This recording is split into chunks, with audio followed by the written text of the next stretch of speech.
welcome back, YouTube fam, and especially welcome back to my D4L. You know what I'm saying? We got a couple of things that I want to talk about, on this live chat. I'm gonna wait till a couple of people wait for my D4L to come in. So in the meantime, in between time, I'm gonna sit back and just, go over my little notes, you know.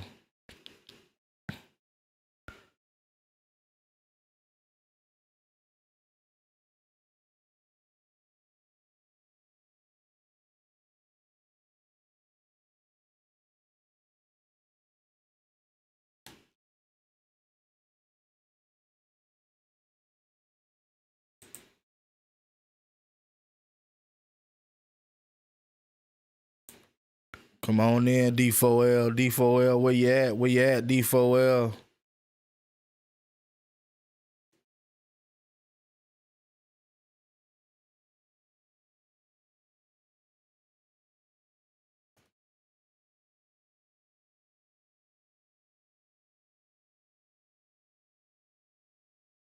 Where you at, D4L?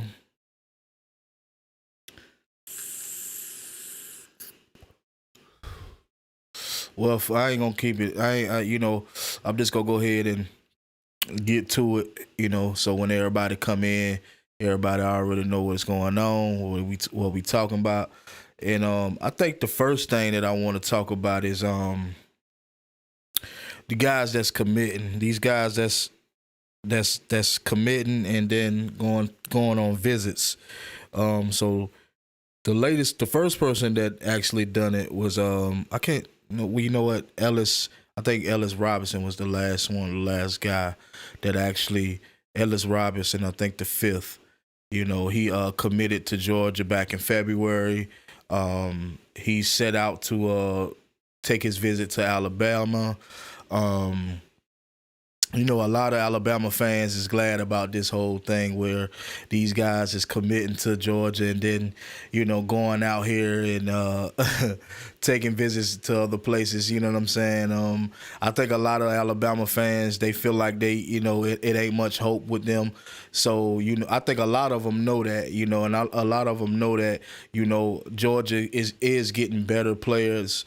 They know that the talent that's coming to Georgia is better than theirs at Alabama. Now, that's not to say that Alabama don't have no talent, but I think everybody knows, common sense. Because if the shoe was on the other foot and I was a Bama fan, I would feel the same way. Like, hey, man, Georgia, boy, they getting some players over there. You know what I'm saying? So I think, with that being said, I think a lot of guys is literally, seeing what the talent that Georgia is getting, and some of the guys that's actually committing, that's taking visits, they actually thinking that these guys are gonna flip. Georgia, with no matter what website you go on three or whoever that's talking about it, everybody knows that Ellis Robinson, he's committed to Georgia once again, and even with him taking a visit, the chances of him going to Alabama is not very high. I think he's like a 30% chance of him going to Alabama. I don't know why they have a percentage of him going to Georgia, because he's already, I guess, verbally committed. So as far as Georgia goes, he's already committed, and he had a 65%. So I don't know why so many guys are getting hyped about this situation. You know what I mean? But it is what it is. Everybody deserves to be glad about whatever. You know what I mean? At the end of the day, let's be real. These guys got to get developed. You know what I'm saying? So it's not like these guys gonna come in as, some of them may come in as freshmen and do their thing. And another thing too, Ellis Robinson is a cornerback. So I wanted to throw that out there so y'all know what position he plays. But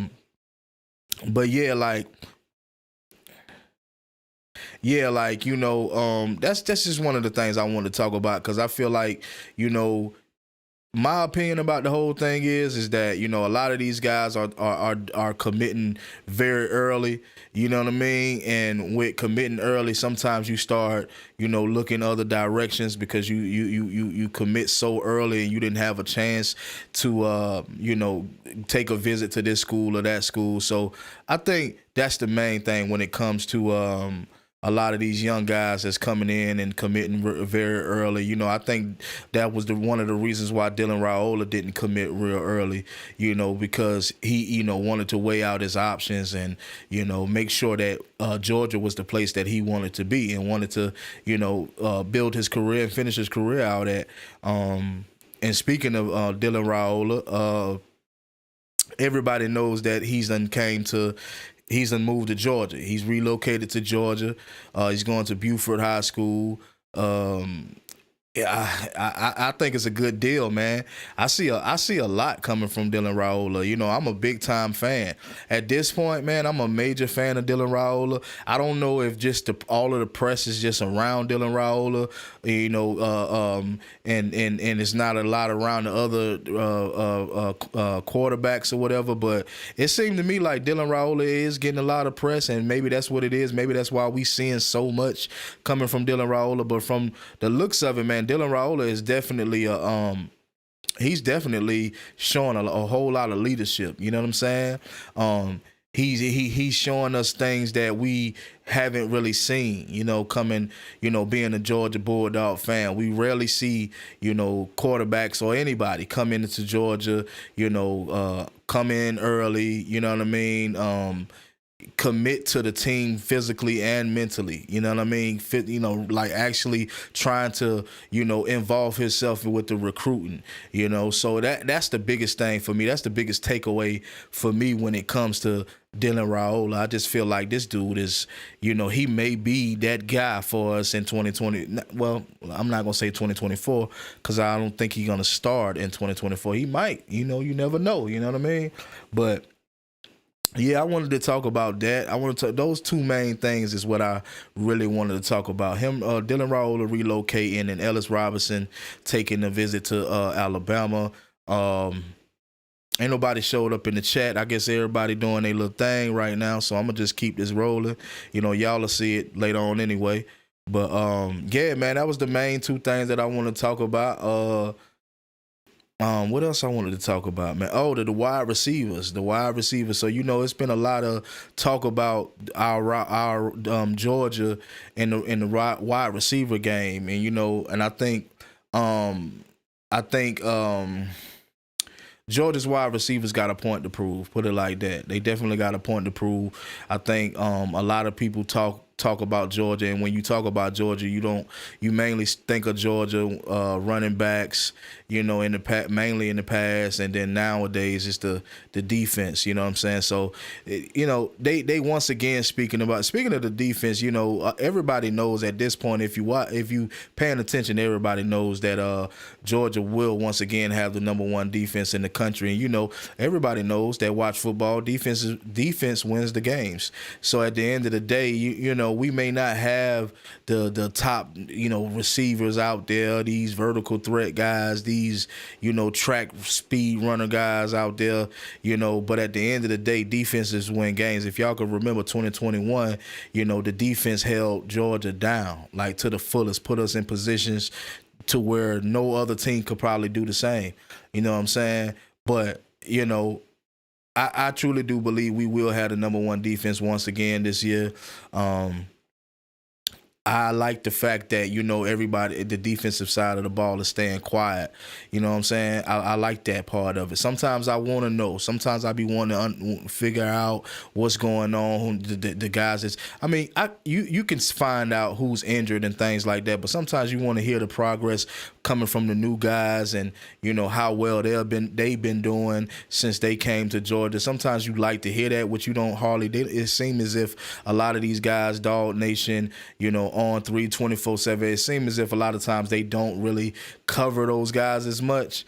You know what I'm saying? So I'm not sure what the deal is when it comes to the defense being covered, but I know that I believe that Georgia will have the number one defense once again. Will we be better than we was last season? I don't know. I don't know if we're gonna be better. But I will say we're gonna be better than any other defense that's out there. I will say that. And I'm just saying that just based on what we seen from last season. We still got a lot of guys from last season. I think the biggest name that we lost the biggest name that we lost from last season was who was the biggest name that we lost from last season? I hate when I go live and I can't remember guys' names, bro. I do this all the time. I cannot remember his name. I just can't. I just can't remember his name right off here. I'm sure y'all gonna tell me in the comment section. Y'all already know who I'm talking about. You know what I'm saying? I'm gonna find his name. I just cannot. I don't see why, and how. You know what I'm saying? I do this every time I go live. I just do not remember his name. But anyway, let's move on. So we lost maybe one big name player on the defensive side of the ball. Y'all let me know, not let me know, but y'all let it be known in the comment section. Y'all know exactly who I'm talking about. But anyway, with losing him, I still don't, because Jordan Hall gonna replace him, and I'm hearing good things about Jordan Hall. You know what I'm saying? And when you start hearing things about certain guys, like certain freshmen and things like that, that's when like, okay, who we needed to replace will be replaced in a good way, in a major way. So I'm not too concerned. I'm not concerned with the front seven as much. We got Dumas Johnson, we got Mundon, Mundon, Smile Mundon. So I said Mundon, Smile Mundon. You know what I mean? We got Tyke Smith. I mean, we got a bunch of guys, man. We definitely got a bunch of guys. Javon Bullard, Dan Jackson will be back. Who else we got out there? Y'all let me know. Y'all let me know in the comment section. But anyway, yeah, man, we got a bunch of guys out there that's ready to come back, that's ready to, come back full throttle and ready to for the challenge. So I ain't too concerned with the defense, not at all. Like, to be honest, I'm ready to see what the defense is going to look like, but I'm not really concerned with it. Like, it's not a big concern. I just would like to see more. I like to see more coverage when it comes to the defense, just like how we see when it comes to the offense side of the ball. Like, you hear a lot more from the you hear mostly from the quarterbacks. You hear a lot of information coming from the quarterbacks. You hear a lot of information coming from the running backs from time to time. You know what I'm saying? Offensive line players. But a lot of times I don't understand why you don't hear nothing from the defense. But that's neither here nor there. I'm just so proud of the team. You know what I'm saying? I'm so proud of us. I'm so proud that we, back-to-back champs and got a major big chance to three-peat. So I'm just proud of that thing, period. You know what I'm saying? I'm surprised ain't nobody came in the chat by now. You know what I'm saying? I'm surprised at that. But, they normally help me out. You know what I'm saying? They normally help me out. But, yeah, Ryan Puglisi, I posted an interview with him with the Elite 11 just yesterday, and I think he's gonna be a big name coming out of Georgia as well if he stays at Georgia, and if he get his shot. I think that Ryan Puglisi is definitely gonna be somebody to look out for. I can see him. I can see him being a dual threat. If anybody out there watched his highlights, y'all should check it out. And I'm gonna post his highlights also too, because I know some of y'all probably hadn't even seen his highlights, and some people don't even know who he is because of the simple fact that Dylan Raiola committed, that it kind of overshadowed Ryan Puglisi just a little bit. You know what I mean?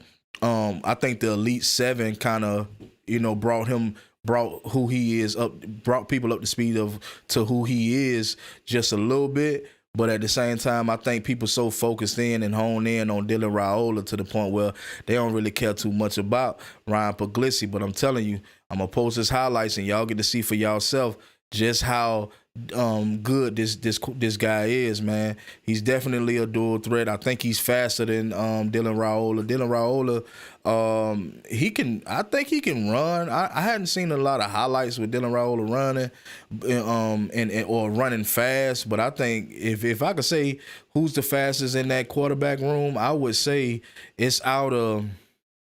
I don't want to leave nobody out, so I'm going to say all three of these guys.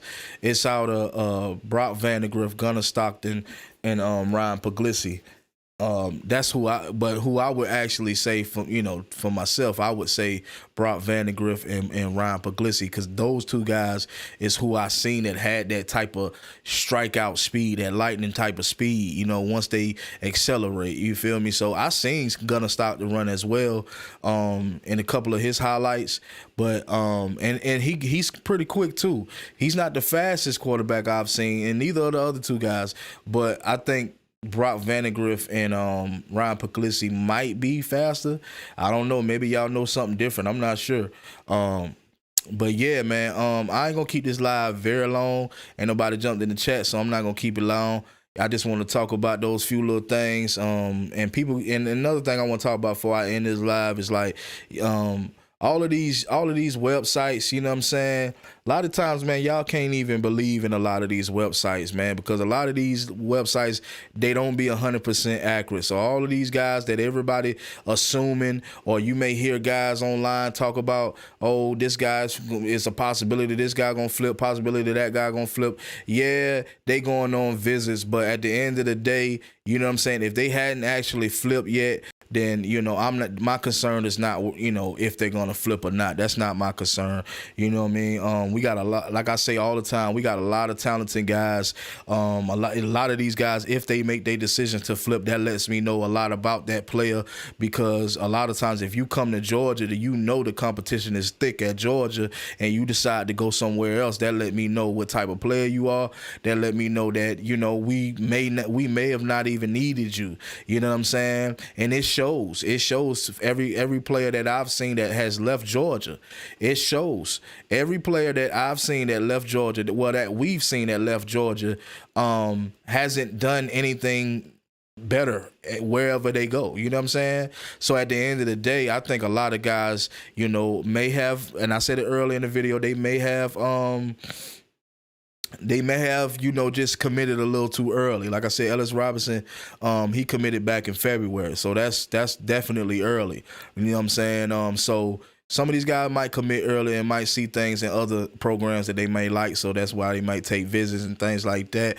Or they may feel like that competition is thick. You know what I'm saying? They may feel like, and a lot of these guys feel like they want to come in and start. You know what I'm saying? So I can't blame them. If you can go somewhere else and start, then go ahead and do your thing. You know what I mean? I just know my team, and I know my guys, and I know all of my guys are talented with or without some of these guys. And like I'm going to say once again, development. So all of these guys can come to Georgia and flip all they want to. We don't know what these guys going to do. These guys come in as 5 stars, and next thing you know, you rarely hear their name. So just because you a 5-star quarterback or cornerback or whatever you consider, whatever you are, just because you have a star, that doesn't mean anything. You still have to get developed. You know what I'm saying? So at the end of the day, it is what it is, man. Y'all like, comment, subscribe. You know what I'm saying? Yeah, man. Y'all already know who it is and what it is, man. It's your boy Major Queen. This is the Trending Topic Podcast, baby, and we out.